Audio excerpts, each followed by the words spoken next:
नमः संस्कृताय। आज का जो विषय है हमारा, यह महत्वपूर्ण है और यह केवल संस्कृत के विद्यार्थियों के लिए नहीं, अपितु हिंदी के विद्यार्थियों के लिए भी या अन्य कोई भी भाषा जो भी विद्यार्थी सीख रहे हैं उनके लिए यह प्रारंभिक सोपान होगा। जैसा कि आप सभी लोग जानते हैं,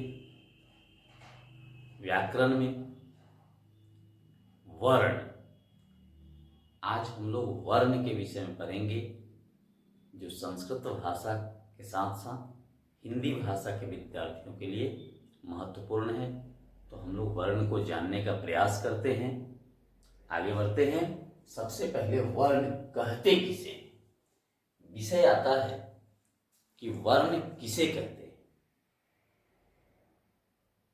या वर्ण की परिभाषा क्या है। तो हम लोग जानते हैं, बचपन से पढ़ते आ रहे हैं कि वर्ण उस मूल ध्वनि को कहते हैं। वर्ण उस मूल ध्वनि को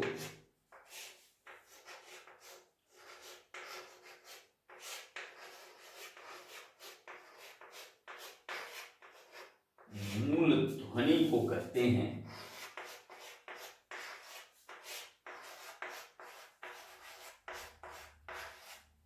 हैं जिसके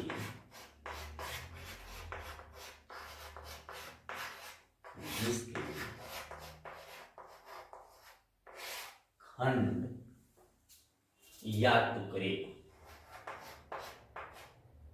या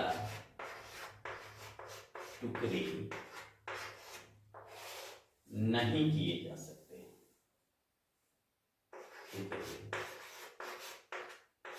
नहीं किए जा सकते।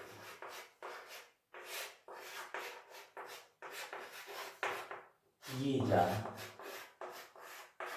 सकते हैं। किए जा सकते हैं। टुकड़ा हो सके, अगर इसको हम टुकड़ा कर देंगे,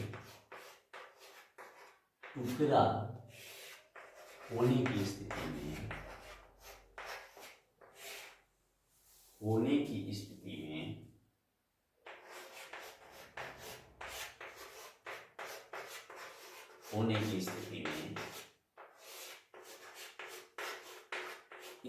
में इसमें अक्षर करते हैं। इन्हें अक्षर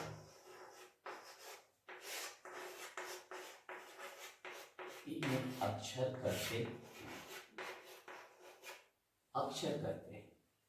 साथ ही साथ अगर हम लोग उच्चारण में करते हैं तो व्यवहार में लगभग दोनों को एक ही। अगर कहा जाए कि व्यवहार में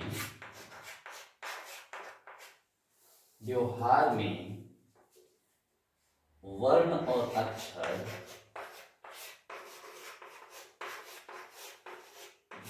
और अक्षर में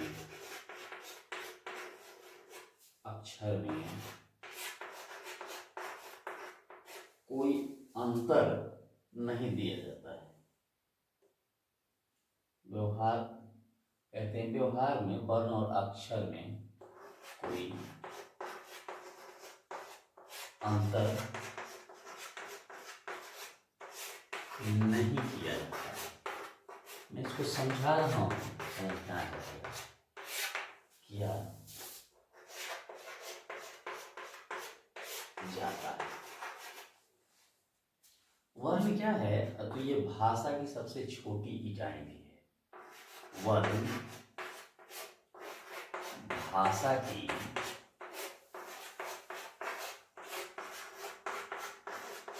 सबसे छोटी इकाई है।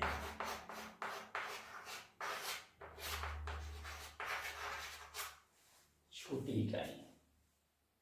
अभी तक हम लोग देखते आ रहे हैं कि जितने भी आपको एक एक करके यहां से मैं आपको स्पष्ट करूंगा तो वर्ण के विषय में आप अच्छी तरह से समझ पाएंगे। जैसे देखिए, पहले यहां देखते हैं, वर्ण उस मूल ध्वनि को कहते हैं जिसके खंड या टुकड़े नहीं किए जाए। यहां तक ये एक हो गया परिभाषा। वैसा चीज जिसको खंड या टुकड़ा नहीं किया जाए तो क्या हो सकता है भाई?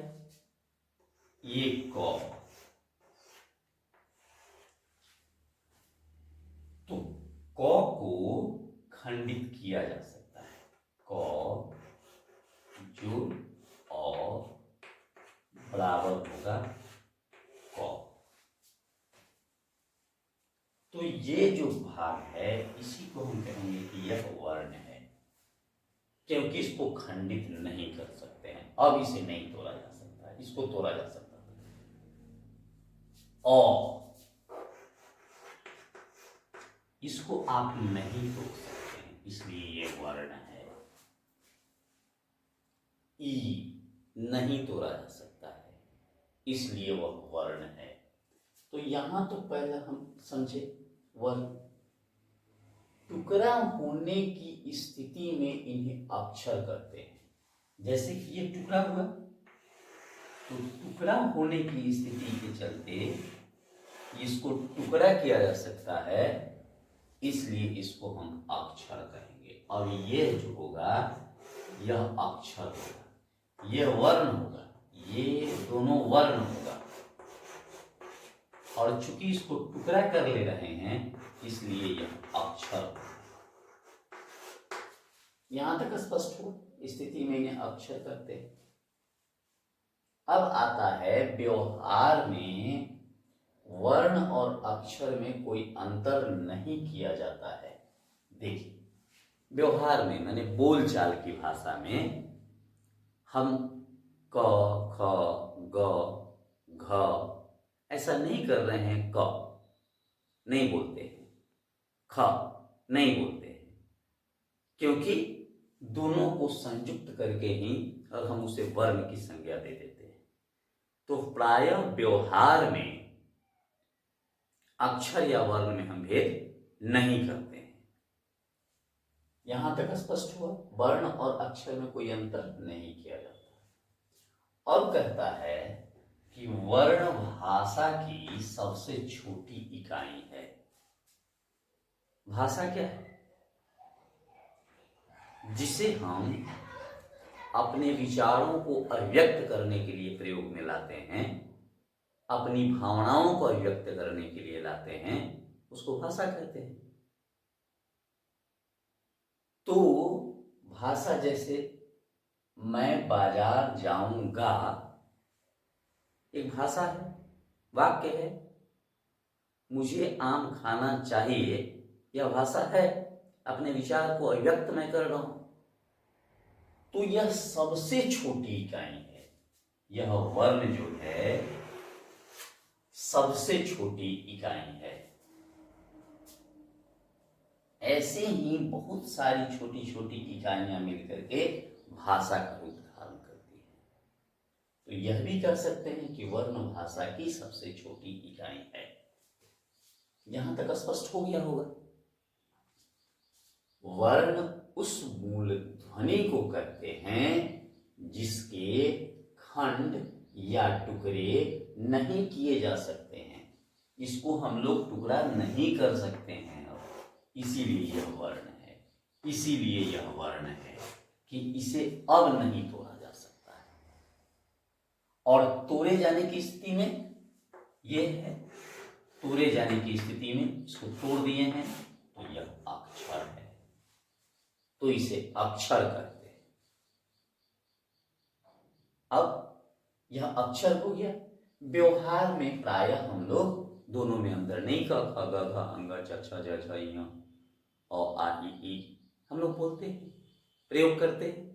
तो वहां हम लोग खंडित करके उसका प्रयोग नहीं करते हैं। इसलिए लिखा गया कि व्यवहार में कोई अंतर नहीं किया जाता, नहीं। अंतिम में मैंने लिखा कि वर्ण भाषा की सबसे छोटी इकाई है। यह तो हम सभी लोग जानते हैं कि अगर हम वर्णों को बोल दें तो हम अपने विचार भाव को व्यक्त नहीं कर सकते। शब्द को भी बोल दें तो भी हम अपने विचार और भाव को स्पष्ट नहीं कर सकते। अगर मैं पानी केवल कह दूं तो इससे मेरे विचार भाव स्पष्ट नहीं होते। तब तो होगा कि पानी पीना है, पानी नहीं पीना है, पानी से दूर हटना, क्या कहना चाहते हैं यह स्पष्ट नहीं होगा, श्रोता समझ नहीं पाएगा, हम भी अपनी भावनाओं को व्यक्त नहीं कर सकते। इसलिए भाषा जो है वह शब्द और वर्ण से ऊपर है, उनके संयोजन से भाषा बनती है। तो यह भाषा की सबसे छोटी इकाई है। स्पष्ट हो गया होगा इतना। वर्ण किसे कहते हैं? अब आएगा वर्ण के कितने भेद हैं। वर्ण के कितने भेद हैं तो हम आप सभी लोग प्रायः जानते हैं कि वर्ण के दो भेद होते हैं। वर्ण के दो भेद होते हैं, आप सभी लोग जानते हैं पूर्व से। इसको हम थोड़ा सा व्यवस्थित ढंग से आपको बताते हैं।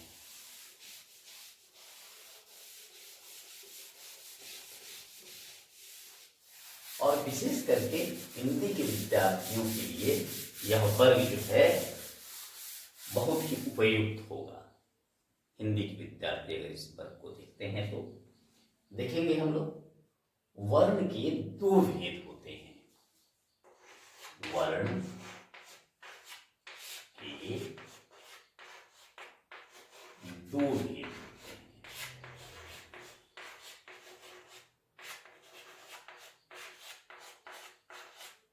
होते हैं। एक होता है स्वर वर्ण,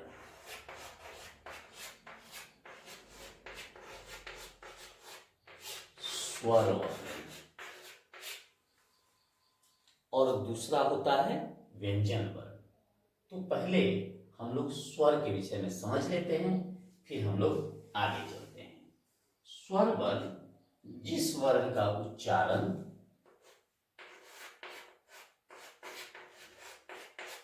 जिस वर्ण का उच्चारण स्वयं से होता है, अर्थात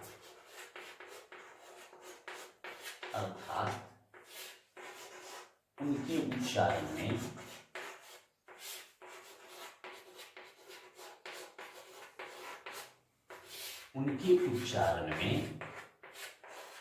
किसी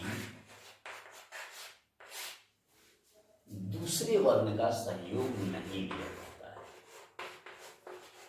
दूसरे वर्ण का सहयोग नहीं लिया जाता है।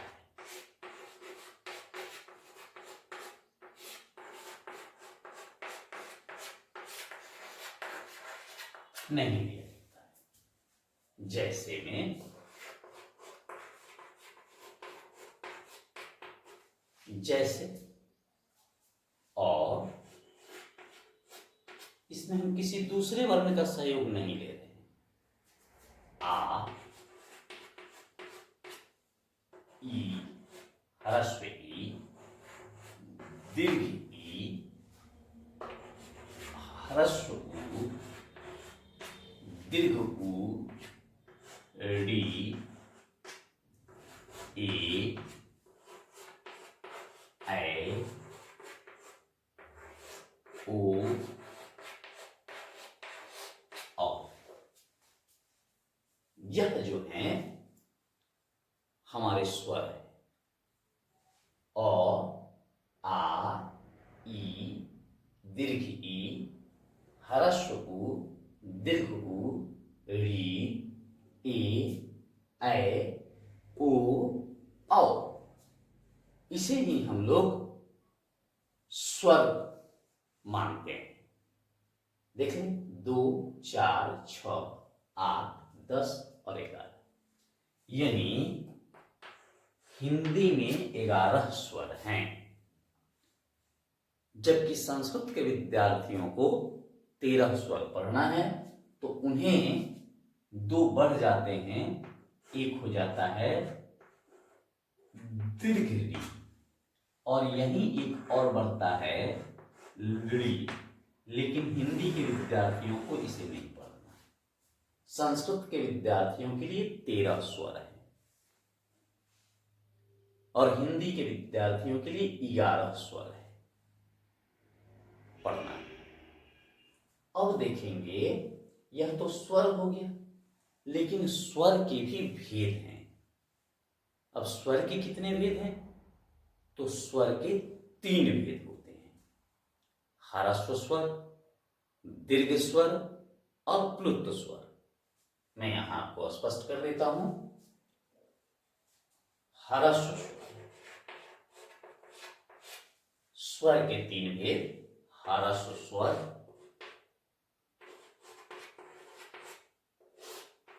ह्रस्व स्वर, वैसे स्वर, वैसे स्वर, स्वर जिनके उच्चारण में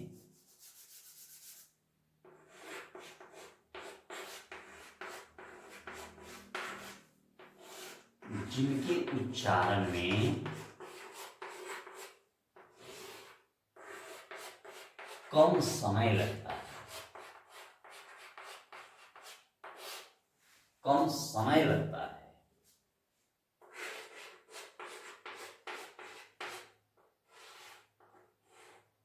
कम समय लगता है, उनमें एक मात्रा होती है, उनमें एक मात्रा होती है,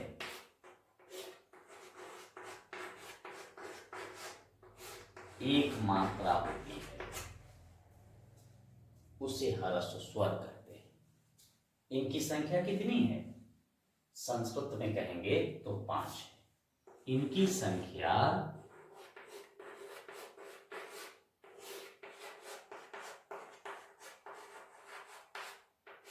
इनकी संख्या 5 है और हिंदी में 4 हो जाएगा।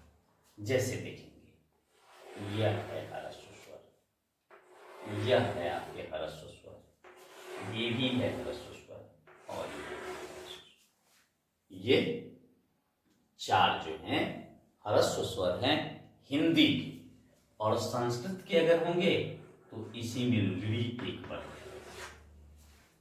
तो 5 हो जाएंगे। तो ह्रस्व स्वरों की संख्या 5 हो जाएगी। तो ये ह्रस्व हुए। अब आएगा दीर्घ स्वर, दीर्घ स्वर आएगा। तो दीर्घ स्वर किसे कहते हैं? अब तो जिनके उच्चारण में ह्रस्व से दुगुना समय लगता है, मैं यहां बता देता हूं, दीर्घ स्वर।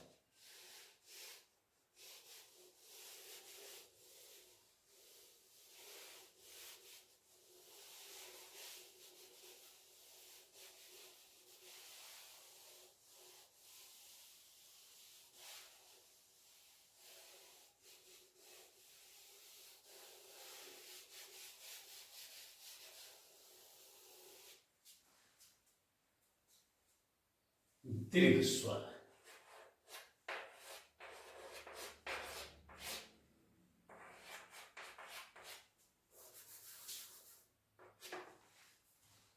वैसे स्वर इसे लिखते हैं, वैसे स्वर जिनके उच्चारण में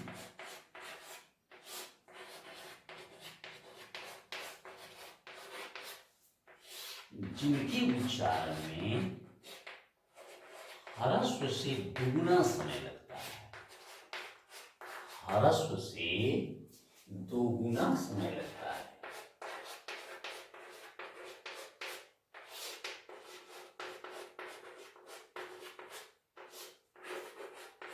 समय लगता है। इनमें दो मात्रा होती है, इनमें दो मात्रा होती है,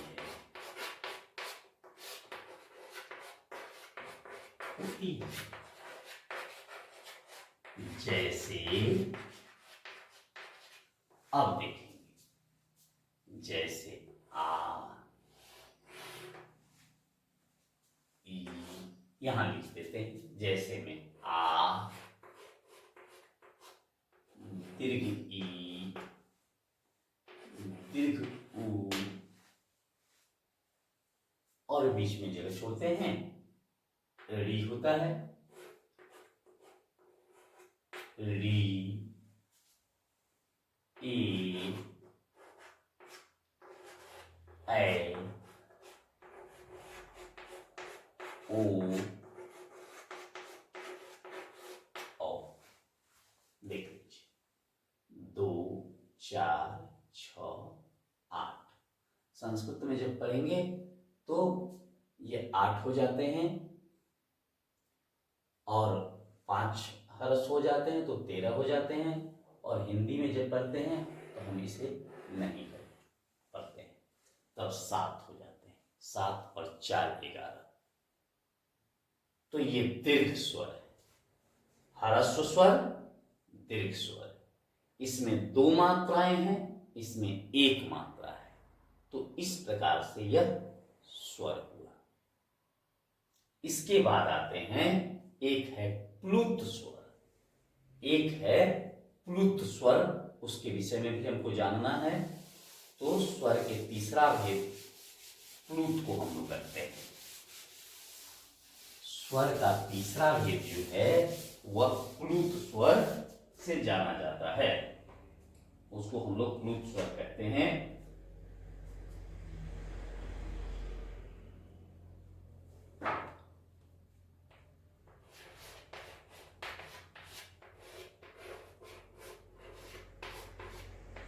प्लुत स्वर,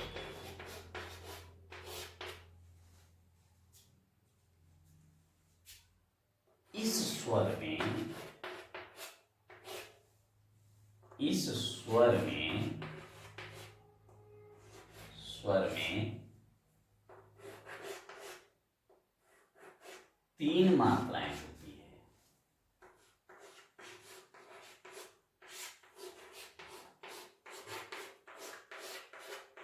तीन मात्राएं होती है।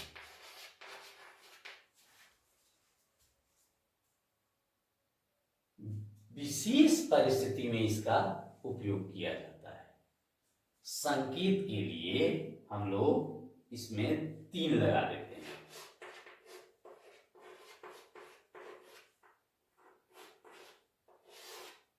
संकेत के लिए 3 लिख दिया जाता है।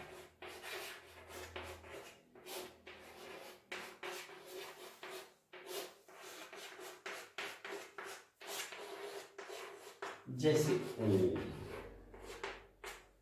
इसमें 3 मात्रा।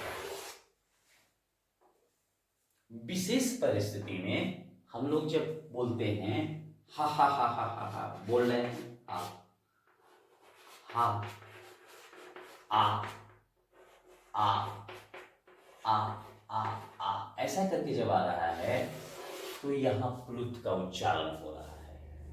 ही करके जब आता है तो वहां प्लुत का प्रयोग किया जा रहा है। तो इस प्रकार से यह प्लुत स्वर होते हैं। अब एक चीज और हम समझ लें, प्लुत के बाद अयुग्वाह, अयुग्वाह को भी जानना आवश्यक है। अयुग्वाह जो होता है हमारा, अंग और अह जो हैं वह अयुग्वाह की श्रेणी में आते हैं। अंग और अह को अयोग्यवाह कहा जाता है। अयोग्यवाह अंग अह को अयोग्यवाह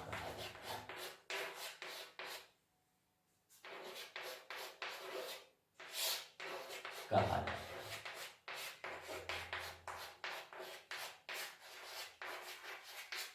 जैसे देखेंगे, अंग है और अ है। अंग, अ, अंग, जो है ए है, अ, ह, यह है, तो इसीलिए इसका नाम पड़ा जिसका योग नहीं हो उसे अयोग कहेंगे। एक स्वर है, एक व्यंजन है। यहां भी देखेंगे, एक स्वर है, एक व्यंजन है, इसीलिए इसको हम लोग अयोग करते हैं। बिना योग के, बिना मेल के, बिना प्रेम के शब्द एक जगह आए हैं, इसलिए यह अयोग्यवाह कहा जाता है। तो अंग और अह अयोग्यवाह की श्रेणी में होते हैं। इस प्रकार से यह स्वर वर्ण जो हुआ हमारा कंप्लीट हुआ। अब स्वर वर्ण के बाद आता है व्यंजन वर्ण। तो व्यंजन वर्ण हम लोग अगले वीडियो में देखेंगे। तब तक के लिए नमो नमः।